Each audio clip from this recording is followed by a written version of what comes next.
આ ઉભા રહો છોકરી ઉભી રહો છોકરી અમારે ઉભા લાઈન લઈ ઉભા રહો અહીંયા આવી લાઈનમાં આવી જાઓ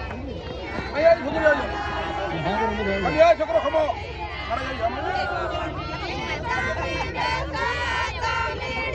આમ તો સાઈડ માં જાઓ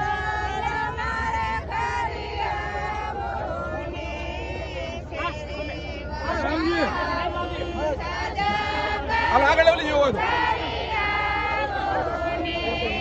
બસ